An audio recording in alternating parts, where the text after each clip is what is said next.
N چه مسلمانی است وای به دیندارها وای به دیندارها. بسم اللہ قاسم الجبارین والصلاة والسلام علی محمد وآلہ الطاہرین لا سیما بقیت اللہ فی اراضین ولعنۃ اللہ علی اعدائہم الکاذبین والمنافقین. قال سید الساجدین علیہ آلاف التحیۃ المصلین اللہم انطقنی بالہدی والہمنی التقوی ووفقنی للتی ہی ازکا واستعملنی بما ہوا ارضی. اللہم صلی علی محمد وآل محمد وعجل فرجہم. محترم ناظرین و سامعین، سلام علیکم ورحمۃ اللہ وبرکاتہ. آج سے تقریباً 38 سال پہلے ایک مرج مجاہد امام خمینی علیہ الرحمہ نے فرعونیت کے تخت کو اس طرح سے پلٹا کہ اس کے بعد سے آج تک اسلام دشمن عناصر ذلیل اور خوار دنیا کے کونے کونے میں اپنا منہ چھپائے ہوئے پھر رہے ہیں اور منافقت کی چادر اوڑھ کر خفیہ انداز میں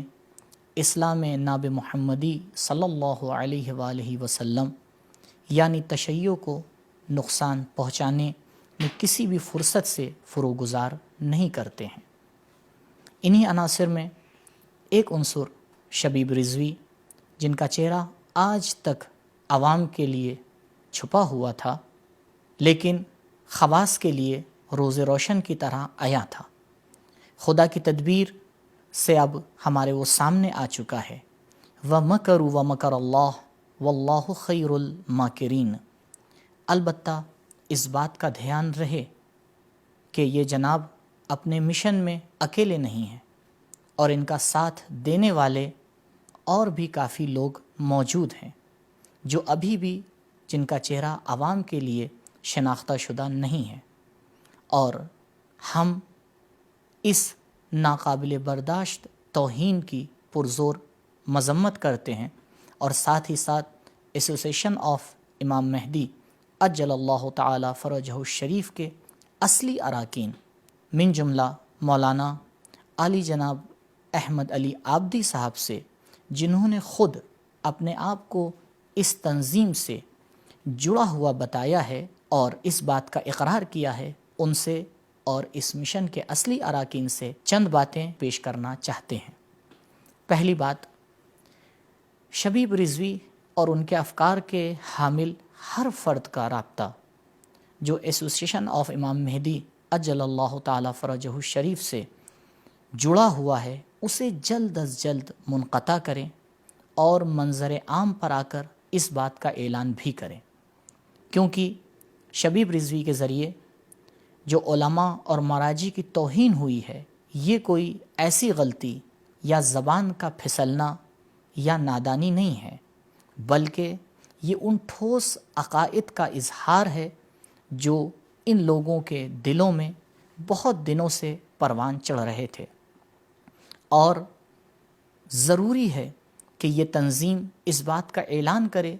کہ ان لوگوں کا ان سے کوئی رابطہ باقی نہیں رہا ہے، اور ان لوگوں کا آ کر معافی مانگ لینا عوام کو مزید بہکانا ہے. دوسری بات، ہر ادارہ اور تنظیم اپنی بنیاد کچھ اغراض اور مقاصد کے اوپر آ کر رکھتا ہے، اور نصاب ان اغراض اور مقاصد کے سائے میں بنائے جاتے ہیں. نصاب کو پیش کرنا ایک اصلی ذمہ داری ہوتی ہے، لیکن آپ بخوبی جانتے ہیں کہ نصاب کے اطراف میں بڑھا کر گھٹا کر کچھ بھی بیان کیا جا سکتا ہے. لہٰذا ایسوسیشن آف امام مہدی عجل اللہ تعالی فرجہ الشریف کے لیے ضروری ہے کہ وہ اپنے اغراض و مقاصد کو صاف اور شفاف طور سے قوم کے سامنے پیش کرے، نیز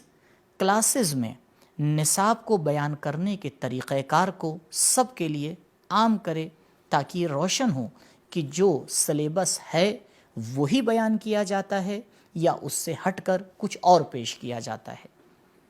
تیسری بات، فکری اختلاف اس وقت قوم کے لیے انتشار کا سبب بن جاتا ہے کہ جب صاحبان فکر اپنی ذمہ داریوں سے سبک دوش ہو کر غیروں کو اس ذمہ داری کو سپرد کر دیتے ہیں۔ لہٰذا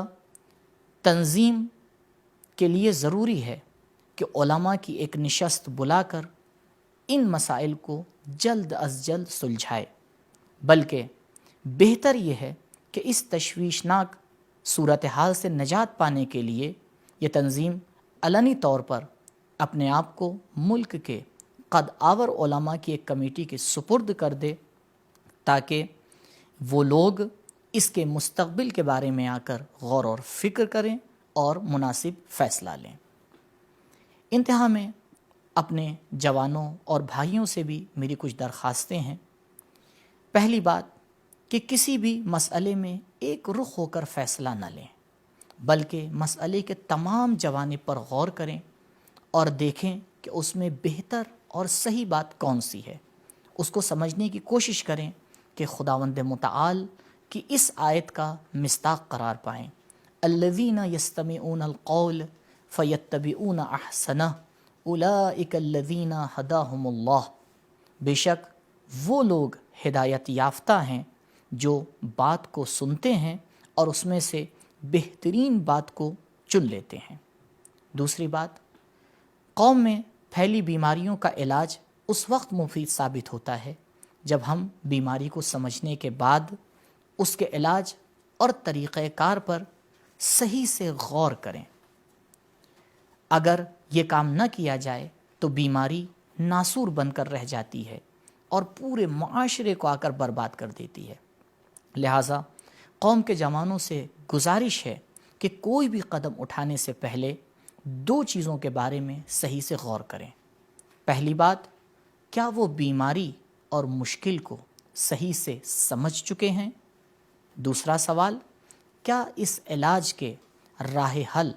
اور طریقہ کار کے بارے میں وہ صحیح اور مناسب فیصلہ لے چکے ہیں؟